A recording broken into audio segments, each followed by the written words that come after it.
All right, everybody, let's get going here. Welcome to our February webinar. My name is Connor Wrighton, and I'm with the Northwest Gas Association. We have a great presentation for you today, and we have three folks on board to make that happen. We have Jim Jensen, Peter Moulton, and Dan Avery. Jim and Peter will discuss the latest in the RNG legislation that's been proposed in Washington, and Dan will be talking about the process that he's been leading up, which will be determining the total supply of renewable natural gas in the state of Oregon. Before we begin, let's review the basics for how the webinars work.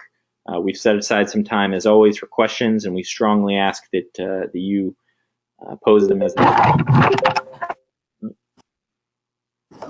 each of you will be muted throughout the presentation.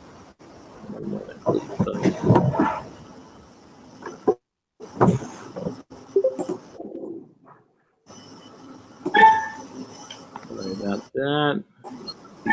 Mute. There we go. So each of you will be muted throughout the presentation. So I ask that you please use the text box to type your questions, and I will interject as needed to introduce the questions. Those of you who may not have been on one of our webinars before may notice that you have a GoToMeeting control panel. One of the tabs on that is chat.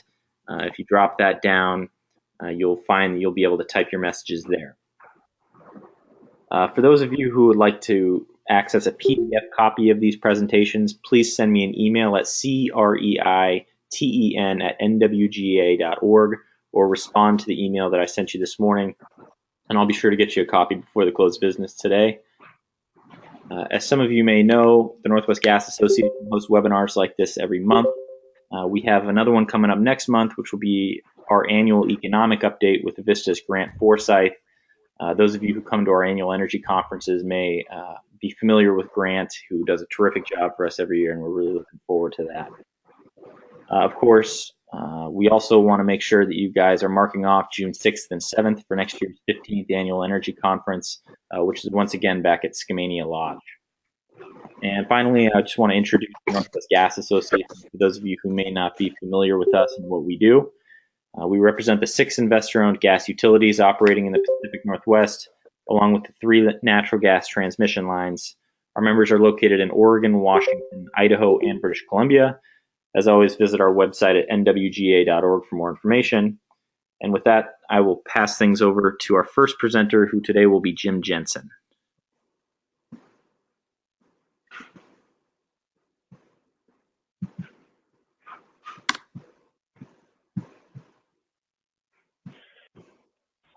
Thank you very much, Connor. Thank you, everyone, for joining us this afternoon. I'm really pleased to be able to share the information we've developed in Washington State with the members of the Northwest Gas Association.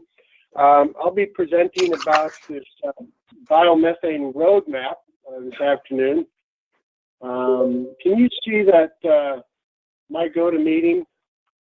I can't. I was hoping to get rid of that. Okay, then we're in good shape. So the biomethane RNG roadmap for Washington describes some work that we've done over the past 6 months on behalf of the Department of Commerce in Washington.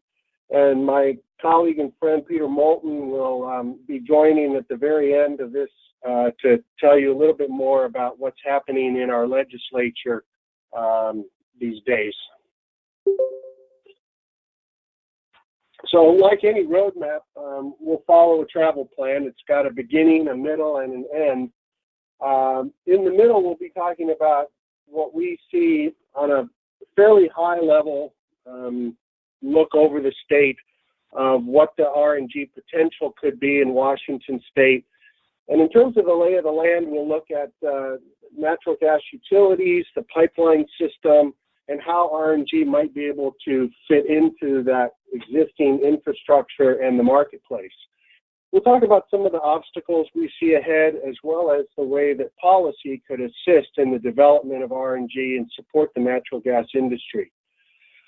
With that, you'll see the little tag at the bottom, the link where you can find this report as well. You can find it on our WSU Energy Program website, and I think Connor has it available for everyone.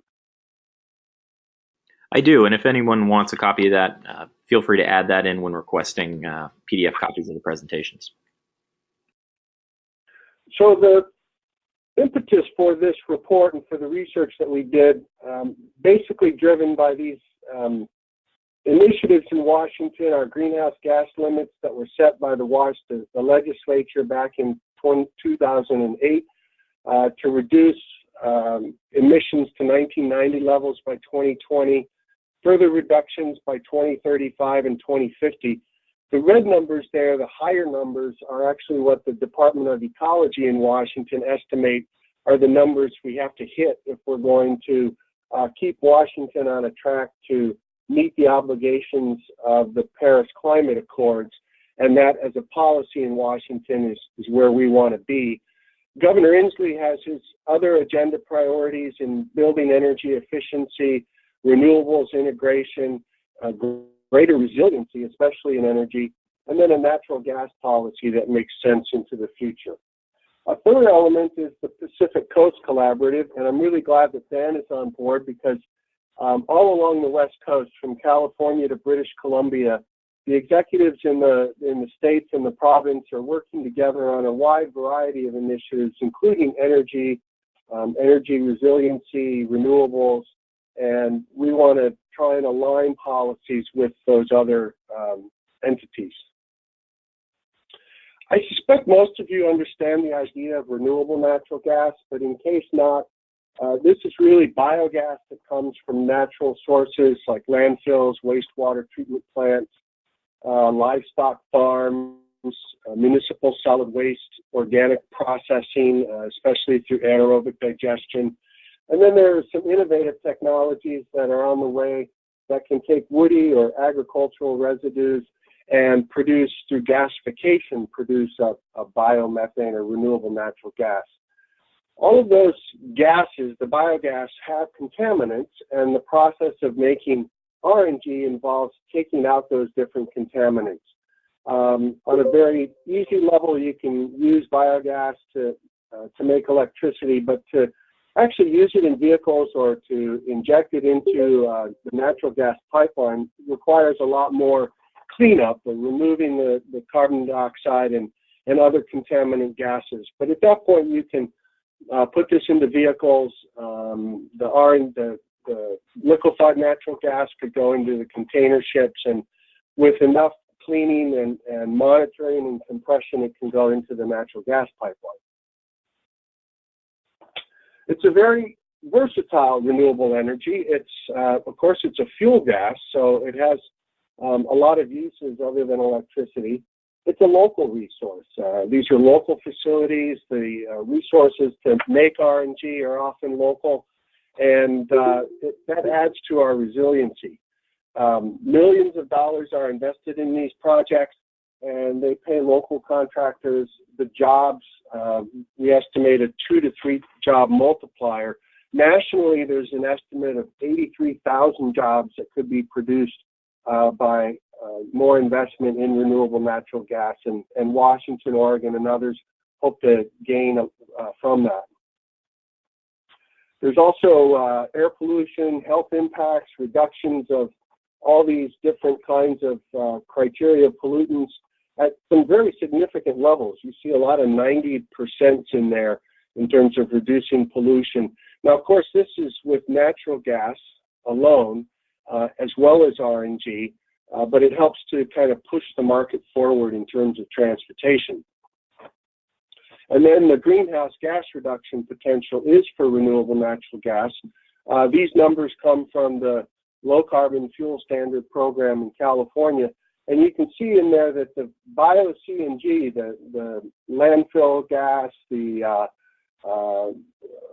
over here, the really low numbers are from manure gas from dairy farms and others, which have a real benefit if you are reducing methane from dairy farms that put out methane from their storage lagoons, as well as reduce the carbon dioxide pollution from transportation. You get a double whammy, and that's why you can get into some negative carbon intensity numbers. Now, this table shows you kind of our current position, what we understand could be our development of RNG from these different kinds of resources. We've used a combination of state data and other data to come up with these estimates, and we'll talk about the totals in relation to natural gas later, but I wanted to show you the landfill gas opportunities. We still have about 14 open landfills in Washington, and you can see some of them already are moving quickly into developing natural gas, renewable natural gas resources. Cedar Hills is one of the largest producers of RNG, not just, of course, in Washington, but nationally. The Roosevelt Regional Landfill is moving forward with a $35 million project to develop its landfill gas resources. And then we have other opportunities at LRI and at Horn Rapids down in Midland, and we hope that some of these other landfills will also start taking a look. In terms of wastewater treatment plants, they're scattered around the state, but you see a lot of the larger wastewater plants are they're in relation to the natural gas pipeline system. And some of them have started to develop. Most of these are gas to electricity projects, but the one in Seattle at Renton, the South Treatment Plant for King County, is producing RNG, has been for 20 years, and putting it into the PSC pipeline. And the city of Tacoma, at their major wastewater treatment plant, is developing an RNG project. On the agriculture side, we've got 8 dairy digesters operating. They're all gas to electricity at this point, but with the reduction in value of electricity, the greater competition from wind and solar, there's a lot more attention being placed on what could we do with this in other ways. And one of the larger dairy projects, the George DeRuiter and Sons Dairy, is moving ahead with an RNG project. There's not been a lot of activity in terms of digesting organic food waste. Most of it goes to composting right now. There have been some large projects that were talked about in Washington at Cedar Grove and Pacific Clean, but for a variety of reasons there, regulations, opposition from neighbors, and finance issues, those have not moved forward. But there has been some success on smaller scale distributed digesters. A company, Impact Bioenergy, is developing those resources. We have a few projects in Washington that treat industrial food waste, like food processing. AgriBeef and JR Simplot are a couple. That could be another opportunity. And then we talked a little bit about thermal gasification and the opportunities there to develop natural gas. There's a lot of competition for this woody material, though, as you may know. Washington has invested resources in developing biojet, renewable biojet fuel. So what we did was we quantified the RNG potential from urban woody materials. But if you start counting in forestry, an analysis from British Columbia showed that you could probably nearly double the total volume of renewable natural gas. So here's what we see as the potential displacement potential. So natural gas, there's about 308 trillion BTU used annually in Washington. It's distributed among these different uses: residential heating, commercial heating, hot water, industrial processes, and then about 14% is used in power generation. We use about 1 billion gallons of diesel in Washington each year. And in terms of renewable natural gas, kind of in the short term, we're looking at about perhaps 20 to 26 trillion BTU per year, or about 198 million gallon equivalent of diesel, about 50 trillion in the long term. So you could say in the short term, we're looking at maybe single digit displacement. In the longer term, getting into double digit displacement. Of course, you all know who the utilities are in the state and kind of where they serve and the customer base. And you're all kind of familiar with the transmission lines for natural gas. We were looking at that. The price trends, I'm sure you're pretty well familiar with that. Not a whole lot of change in prices over time, but it does make RNG a little more favorable. Transportation is where there's some potential real impact in terms of pricing differences. And in terms of production costs, as you can imagine, based on this data that's been collected from various studies about RNG, the more RNG you can produce, like in a landfill or a large wastewater treatment plant, the lower the cost becomes. Some of the largest landfills can actually produce RNG at probably close to wholesale natural gas prices. Among the potential road hazards we see, limited pipeline infrastructure. There's some real questions about quality standards for pipeline gas, what those need to be, and there's no real set formula in Washington as yet.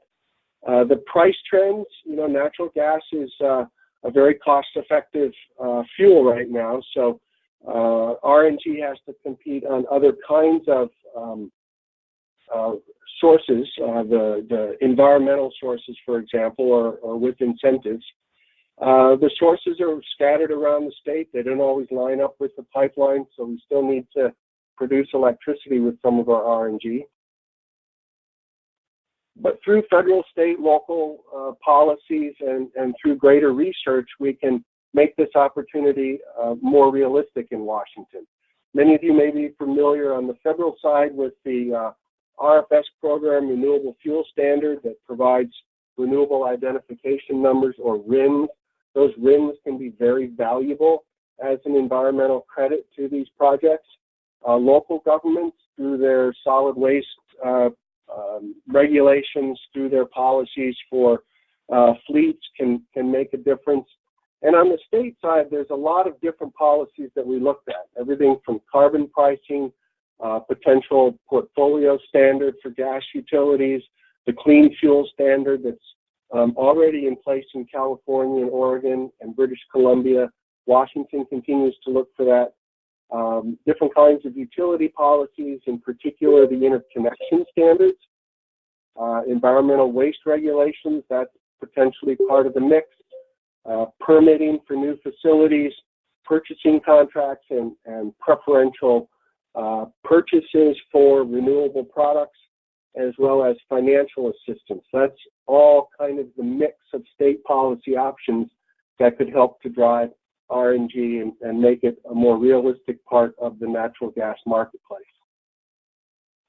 At this point, I'll turn it over to Peter to talk about the legislation in Washington right now. Yeah, thanks, Jim. So right now we have a bill that's still sitting in the House, House Bill 2580, that we've worked on for the last month or more with the gas utilities here in Washington, along with our forest products industry and the Dairy Federation and other folks who might be interested in RNG. The bill calls for two different collaborative processes and then restores, expands a variety of tax incentives. So the first thing it does is it calls for a report from WSU, from Jim's shop, and Commerce, myself here next door, by September 1 of this year, in consultation with our Utilities and Transportation Commission, on recommendations for how to promote RNG development, including a detailed inventory of site-specific opportunities, many of which Jim just sort of went over, and associated costs of how to access the biogas, how to clean it up, how to get it into the distribution system, and so on. Also, how agencies and public facilities can tap RNG for their own gas usage, ways of limiting RNG life cycle greenhouse gas impacts was added to the bill. I'll wait for Connor to mute. Thank you. Then also, lastly, whether to adopt a content standard for gas utilities, one of the policy options that Jim had mentioned before. The second component of a collaborative process is for Commerce to work with our Department of Ecology, again, the Utilities and Transportation Commission, Department of Health, and gas utilities, on a discussion about voluntary natural gas standards regarding pipeline injection. The goal there, and I'm just going to quote out of the bill here because I think it's a fairly good summary, is to identify acceptable levels of constituents of concern for safety and environmental purposes, including ensuring pipeline integrity, while providing reasonable and predictable access to pipeline transmission and distribution facilities. So again, this is a voluntary process. The idea is to recognize that due to seasonality, where you're injecting natural RNG, how much, informs the kind of quality standards that utilities need to ensure are in place to protect pipeline integrity, while also providing for some degree of predictability about access for RNG developers. So that's a conversation that we hope to stimulate later this year. And then as far as tax incentives go, for those of you that aren't familiar with Washington State's tax structure, we don't have corporate or individual income tax. So we basically have three primary forms of taxation. We have a sales and use tax, a property and leasehold tax, and a business and occupation tax that's on gross business activity. In each case, we provide some incentives around renewable natural gas. To begin with, we replace an expiring definition of what is wood biomass fuel for a preferential business and occupation tax rate. So what that means is instead of a standard manufacturing tax rate for B&O, you would get a reduced preferential rate if you were producing wood biomass fuel. And the existing definition is expiring in code, and it was primarily targeted at liquid fuels. So the idea of making wood-based biofuels for transportation that are just strictly liquid. So under the bill, that expands to include both liquid and gaseous fuels. Then as far as our sales and use tax incentives, we restore an expiring incentive for digesters and expand it to include the hardware needed to bring various co-products resulting from biogas to market. So that would include biogas conditioning equipment, compression, gensets, nutrient recovery, and so on for both digesters and landfills, and remove a previous limitation that incentive only applied to digesters that were using primarily livestock manure. So it would remove that limitation and allow a variety of organic feedstocks for RNG development. Next thing we do is we remove a parallel incentive for power generation from biogas, which has been on the books for a long time. It's less beneficial than the sales and use tax incentive we're proposing, and it's set to expire soon. So that's sort of a cleanup measure. And then lastly, we restore a previous incentive that has to do with a 6-year exemption from property and leasehold taxes for digesters. So while that wouldn't apply to landfills, it would apply to all other sort of anaerobic digester applications.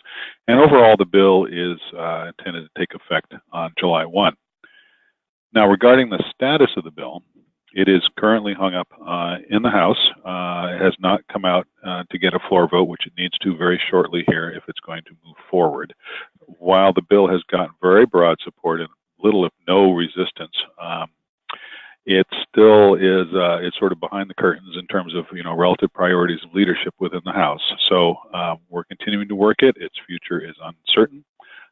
Should it not move forward this session, I think there's a very good chance we would come back around in the 2019 session and make another run at it. So that's it in a nutshell, and happy to help answer any questions.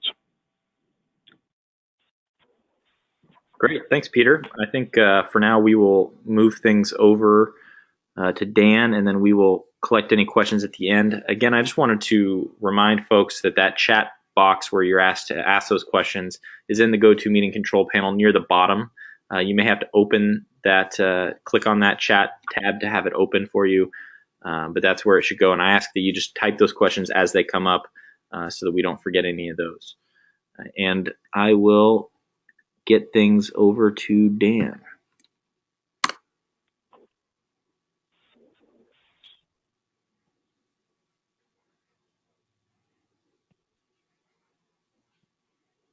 Okay, can you see that, Connor? I can. Looks great. Okay, great. I hope you can hear me okay. Our phone system seems to have gone down since we started the conference call, and I've called back in on a cell phone. So I hope that's working for you. Thank you, Connor, for the introduction and the opportunity to speak to your members. Just to remind everybody, I am Dan Avery with the Oregon Department of Energy. I'm the biomass coordinator here at ODO, and I work on all the projects that have biogenic renewable energy sources. I'm also the coordinator for traditional natural gas and geothermal energy. And to give you a quick idea of what we're going to talk about today, we're just going to review the general Senate Bill 334 requirements, which is the bill that's sort of driving our inventory. We'll look at the sources of biogas and RNG, and we'll touch a little bit on gas production technologies.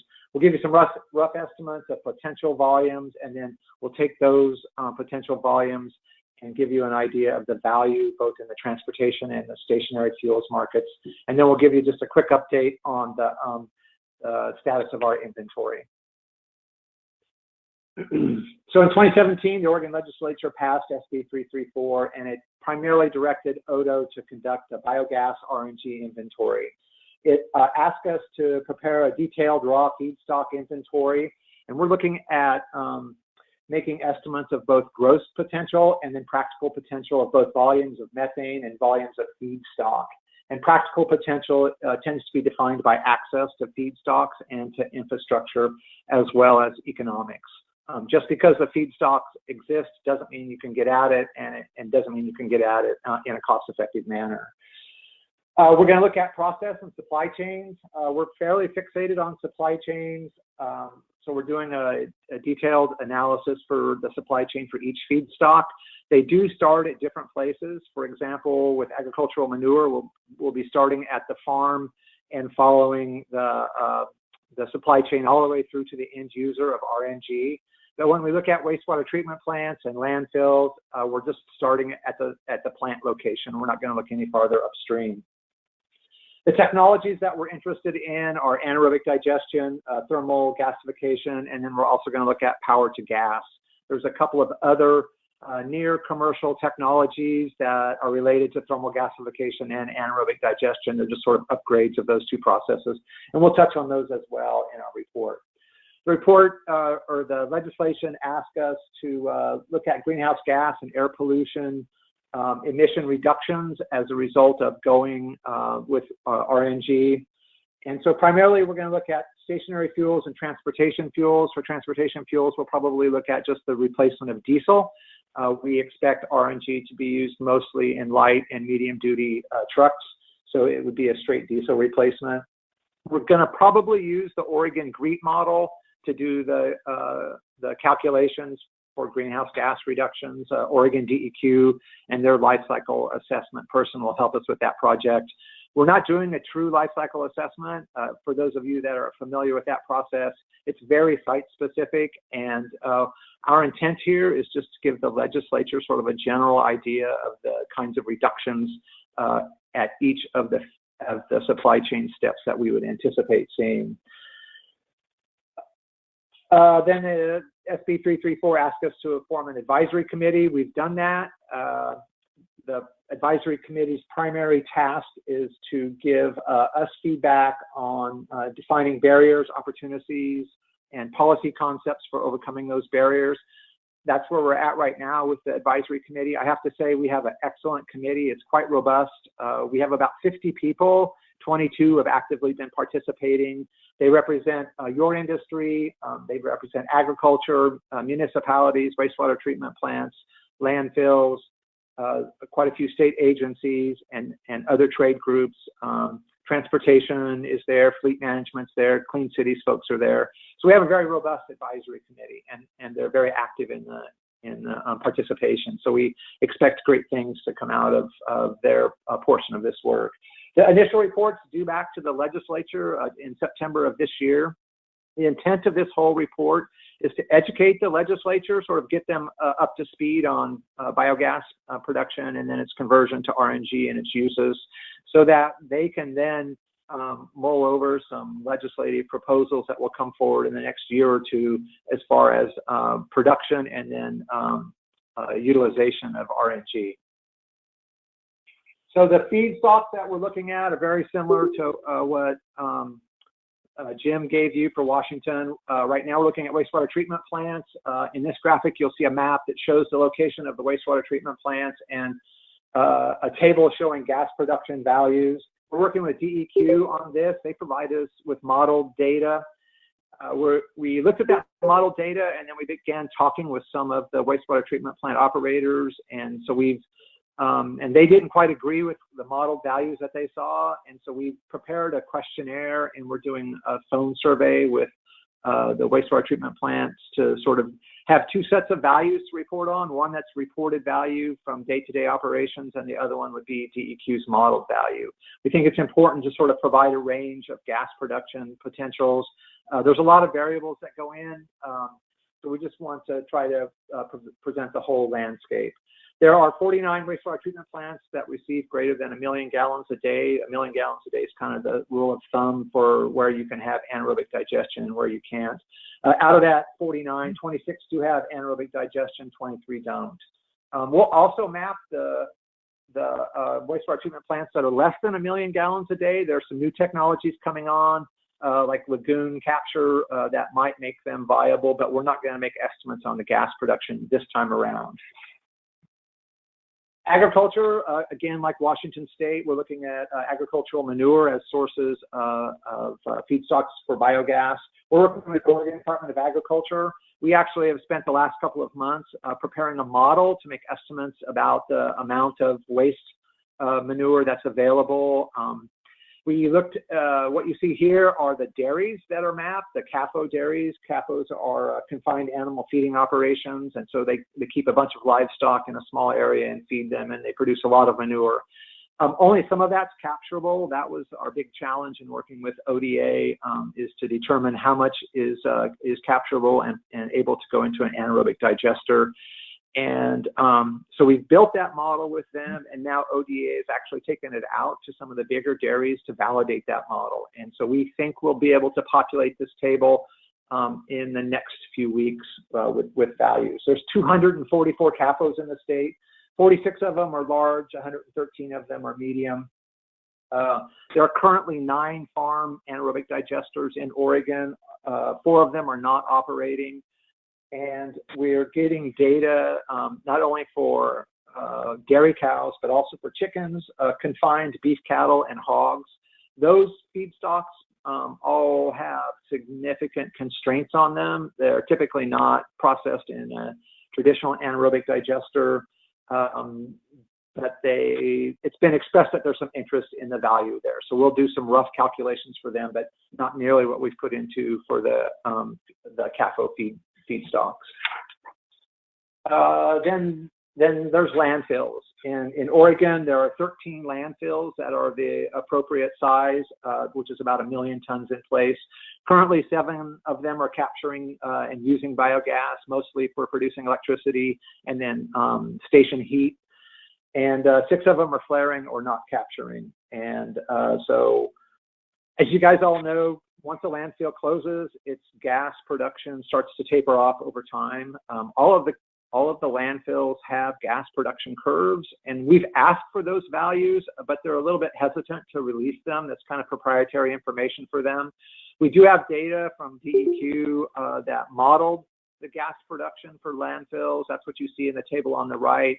And we're also, like we did with wastewater treatment plants, we prepared a questionnaire, and we're going back out to the landfill operators to see if their gas values that they have match the DEQ ones, and then we'll be able to provide a range of production for folks for their information. Waste food is another source, just like Washington identified. We do have one commercial waste food anaerobic digester in the state right now. It's down near Eugene. They receive waste from the Portland metro area. Portland's regional government, Metro, recently went through an RFP process where they've identified, so Portland Metro has policy in place that diverts commercial food waste out of the waste stream, and they've decided to divert some of that waste into anaerobic digestion and generate biogas from it. So they are in discussions with the person that was selected or the company that was selected from that RFP. That entity will take about 27,000 tons a year of commercial food waste, initially ramping up to over 50,000 tons a year, and they're going to convert it into a slurry and divert it to the North Columbia Boulevard wastewater treatment plant in Portland, where that will be injected into their digesters and increase their gas production opportunities. We've also reached out to trade organizations around the state, primarily the food processing industry, to see what is available in their world from the waste products from their processes. That's also considered proprietary trade information, and we're working on getting that to see if it's an interest for them to divert the material into gas production or not, but we haven't made any headway yet. And then we're going to look at, we've been directed by the legislature to look at thermal gasification and cellulosic biomass for sources of gas. And we're working with Oregon Department of Forestry. They just completed a very highly detailed study of material that's available in the forest. Their study was for converting that material, burning it and converting it into electricity. But the base information that they collected will be useful for us in determining what the volumes are that could be converted into biogas and renewable natural gas. We're still in the processes of getting our hands on that data, and we haven't selected a technology, a thermal gasification technology, so we don't really have an estimate of what it would be converting tons into cubic feet of gas. So to give you an idea of what's roughly available in the state, we took the National Renewable Energy Lab study that was done at the national scale a few years back in 2013. And their estimates, if they're looking at anaerobic digestion, were about 71,000 tons of methane produced per year. And that methane's coming from industrial, commercial, and institutional food waste, manure, wastewater, and landfill gas. They also did it for the solid biomass, which would be the material that would go in for thermal gasification. Only they ran into the same thing we've run into. They hadn't selected a technology for converting tons of biomass into methane, and they predicted about 8.3 million dry metric tons per year for a feedstock supply. And that came from crop residues, urban wood, secondary mill waste, primary mill waste, and forest residuals. Just to let you know that almost all of that residual material already has a market. It's not just being thrown on the ground and left there. It already does have a market. We just want to put the information out that there may be an alternative market that could be more lucrative. And so looking at the lucrative side of it, we just did some quick analysis. We took the 71,000 metric tons of methane and converted that to therms. And then we looked at the Oregon PUC values for revenue per therm that were reported for 2015. And we came up with about $43 million as the potential revenue if you took that 71,000 metric tons of methane and used it as a stationary fuel. We took that same value and we put it in as a transportation fuel. And we provided 4 different scenarios to do that evaluation. We looked at the value of the gas and then whether it was classified as a D3 RIN or a D5 RIN in the federal Clean Fuel Standard process. Those RINs or renewable identification numbers are assigned on a per gallon basis and they have a different value. So you can see a D3 RIN is considerably more lucrative than a D5 RIN. And then we looked at Oregon's Clean Fuels Program credit and California's Clean Fuels Program credits. So you can see that the value of that gas ranges between 67 million and 180 million, depending on where you decide to trade at. Just looking at the transportation industry again, the two tables or the 2 charts here that have the green headers on them are from Oregon DEQ's Clean Fuels Program.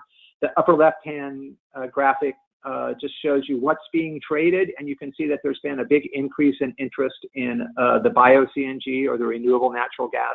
That's the purple line that's trending upward. The lower right-hand graph just shows you what Oregon's Clean Fuels Program market has been like. It's a brand new market. It's only 2 years old. There wasn't a lot of expectation that a lot of trades would take place, but you can see that it's starting to pick up. And then the upper chart is just a comparison of California's price for their clean fuel credits versus Oregon's. The upper line is for California's credits and the bottom one is for Oregon's. California's credits are around $120 to $140 a ton, and Oregon's are at about $50 a ton. So where are we at in Oregon with RNG? So we don't have anyone actually injecting RNG into the pipeline yet. The city of Portland and the Columbia Wastewater Treatment Plant on the Columbia Boulevard will be the first ones. They're going to be injecting into a Northwest Natural gas pipeline here in the near future. They're building the infrastructure right now. As you guys know, the current gas standards in Oregon are defined by individual gas companies, and they're very similar to California's renewable natural gas pipeline standards. Other wastewater treatment plants are interested. They're doing some risk analysis now. There's a large Oregon dairy that's quite interested, and several landfills have gone ahead and moved forward with securing funding to allow them to clean gas and inject it into the pipeline as well. So where are we at with the inventory? Our technology chapter is drafted. We've developed most of the gross quantities for methane, but we're still doing a Q&A before we release that information. The supply chains, all of them are partially drafted. Some are a little bit farther along than others. We intended to do economics and carbon intensity at each step in the supply chain, but we haven't started those processes. They're beyond Odo's technology or technical capabilities. We were going to contract them out, but we haven't found funding for that yet. It may take place in the second iteration of the report. The advisory committee is fully engaged, and they're producing their portion of the work. And our first report is due out to the legislature in 2018. So that's it. Thanks, Dan. It looks like we've got a question here. To what extent is Oregon's low carbon fuel standard driving interest in RNG? So Oregon's is driving it a fair bit. Obviously, California, because the environmental benefits of renewable natural gas are transportable. You can create the gas and inject it into the pipeline anywhere and sell into a carbon market anywhere. So right now, California, because it brings such a high price, is the preferred market. Most people are selling credits there. We do have some local trading in Oregon. We think that our market is picking up steam, and so yes, it is a driver, but it's not quite as big a driver as California is right now. Thanks, Dan. Again, any questions you guys might have, please put it in the chat box there. I might note in the meantime that we have been recording this presentation, and that will be put on our YouTube page. If you go to our YouTube page, you may be interested to find that we have a cache of all of our webinars for the last several years, which can be a really nice resource for folks who might be interested in these types of issues or other. So you may reach out to me if you need help finding that. Otherwise, this should be up about 2 or 3 in the afternoon, and I'd be happy to send you a link to that as well, if that'd be helpful. And I guess I will leave folks another minute or so to type in any questions you might have, and we will, in the absence of questions, wrap up after another minute or two. In the meantime, also really want to thank all 3 of our presenters who did a really great job today. I think it's a lot of stuff happening in the renewable natural gas space here in Oregon and Washington. It's really great to get a better sense for what that looks like, and really appreciate your time and effort in doing so.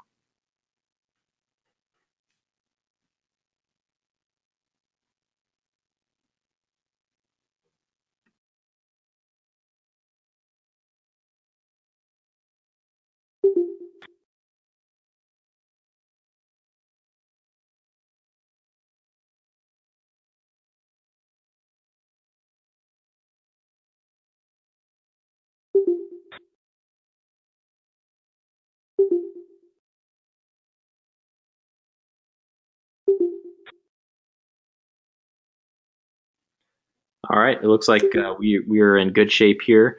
Thanks again to the 3 of you, and for everybody else, we will look forward to seeing you online in March for the economic update, and appreciate you taking the time to log on with us today, and we'll look forward to seeing you again. Have a great rest of your day, everyone. Thanks, Connor. Thank you.